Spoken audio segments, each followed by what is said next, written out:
warahmatullahi wabarakatuh. Good morning, good day, good evening. Firstly, I would like thanks to our God that has given us everything so we can do all our activities. And I also would like thanks to our English lecturer, Miss Sapta, who has given us opportunity.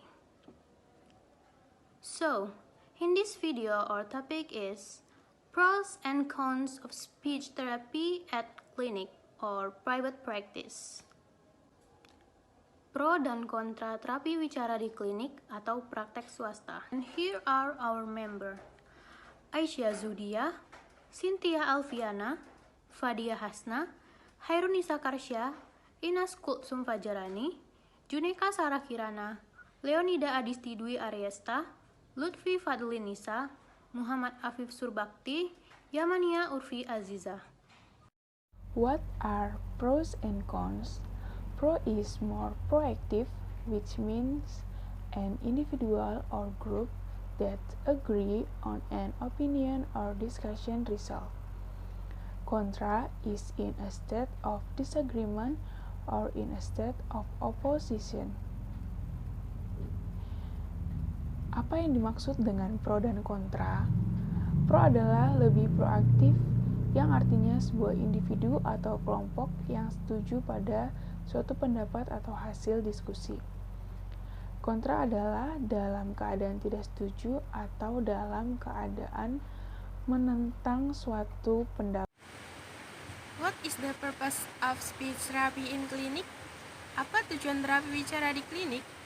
Speech therapy at this clinic is aimed at overcoming delays in speech development and communication behavior disorders, which include language, speech, voice, and fluency disorders, so that patients can interact with their environment in a natural and optimal manner. Terapi bicara di klinik ini ditujukan untuk mengatasi keterlambatan perkembangan bicara serta gangguan perilaku komunikasi yang meliputi gangguan bahasa, bicara, suara, dan irama kelancaran sehingga pasien mampu berinteraksi dengan lingkungannya secara wajar dan optimal. Pros of speech therapy at a clinic. 1. Flexible schedule atau jadwal yang fleksibel. 2. Access to material atau akses ke materi. 3. Individualized attention atau perhatian dari individu. 4. Resources atau sumber daya. 5. Limited distraction atau gangguan yang terbatas. Pros of speech therapy at a clinic. Pro pada terapi bicara di klinik. 1. Flexible schedule. Jadwal yang fleksibel. Every speech therapy clinics accept the appointment according to the appointed time. Setiap klinik terapi bicara menerima janji temu sesuai dengan waktu yang ditentukan. 2. Access to materials. SLP have immediate access to all of the materials, tools, and props needed for a successful therapy session. Terapis bicara memiliki akses langsung ke semua bahan, alat, dan alat peraga yang dibutuhkan untuk sesi terapi yang sukses. 3. Individualized attention. Perhatian individual. Clinic give the parent to the choice of smaller peer groups or individual therapy. Klinik memberi orang tua pilihan kelompok kecil berpasangan atau terapi individu. 4. Resources. Sumber daya. Many clinics have access to coordinate team of the therapists. Speech, occupational, behavioral, etc. A multidisciplinary team can be assembled if needed. Banyak klinik memiliki akses ke tim terapis yang terkoordinasi. Bicara, pekerjaan, perilaku, dan lain-lain. Semua tim multidisiplin dapat dibentuk jika diperlukan. 5. Limited distraction. Gangguan terbatas. Therapy rooms are often devoid of distraction. Ruang terapi seringkali tanpa gangguan. The therapy rooms usually consist of the sensory rooms, the feeding room, and the therapy room with an observation window. Ruang terapi biasanya terdiri dari ruang sensorik, ruang makan, dan ruang terapi dengan jendela observasi. All the rooms are kid-friendly and free of distraction, so the student can focus on the therapy. Semua kamar ramah anak dan bebas dari gangguan, sehingga siswa dapat fokus pada terapi. Next, we'll discuss the cons of speech therapy at a clinic. First, there is insurance. Secondly, there is continuity of care. Then, there is the inconvenience factor. And finally, there are therapy equipment. Jadi, sekarang kita akan membahas tentang kontra terapi wicara di klinik. Yang pertama itu ada insurance atau pertanggungan, atau mungkin bisa disebut juga sebagai asuransi.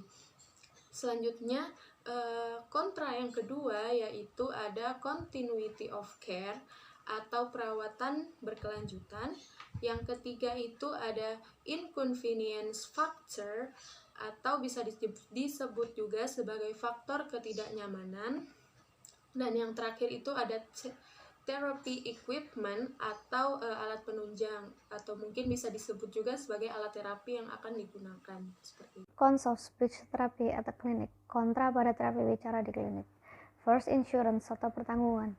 Like in home private practice SLPs, many small clinics do not accept insurance, leaving you to pay upfront and do all of the insurance filing. Seperti SLP praktik pribadi di rumah, banyak klinik kecil tidak menerima asuransi, sehingga Anda harus membayar di muka dan melakukan semua pengajuan asuransi. Second, continuity of care atau perawatan berkelanjutan. Large clinic often have rotating SLPs. Klinik besar sering memiliki SLP bergilir. There are also several clinics that provide special SLP for each child. Ada juga beberapa klinik yang memberikan SLP khusus untuk setiap anak. Third, inconvenience factor atau faktor ketidaknyamanan. The parent needs to drive to the clinic. Orang tua perlu pergi ke klinik. And the last is therapy equipment atau peralatan terapi. Not all therapy tools are available. Tidak semua alat terapi tersedia. The conclusion is pro is a person or group of people who support an opinion, while con is a person or group of people who reject an opinion. Purpose of speech therapy or speech language pathology in clinic is overcoming issues including language, speech, voice, fluency disorder, and swallow. The pros in the case of speech therapy in the clinic, there are 5 discussions, and the cons, there are 4 discussions. Kesimpulannya adalah pro yaitu seseorang atau sekelompok orang yang mendukung pada suatu pendapat, sedangkan kontra ialah seseorang atau sekelompok orang yang menolak pada suatu pendapat. Tujuan terapi wicara di klinik untuk mengatasi hal yang berkaitan dengan ranah terapi wicara, seperti bicara, bahasa, suara, irama kelancaran, dan menelan. Pro dalam kasus terapi wicara di klinik ada 5 pembahasan, dan kontra ada 4 pembahasan. That's all from us. Mohon maaf apabila ada kesalahan kata. Thank you for the attention. Assalamualaikum warahmatullahi wabarakatuh.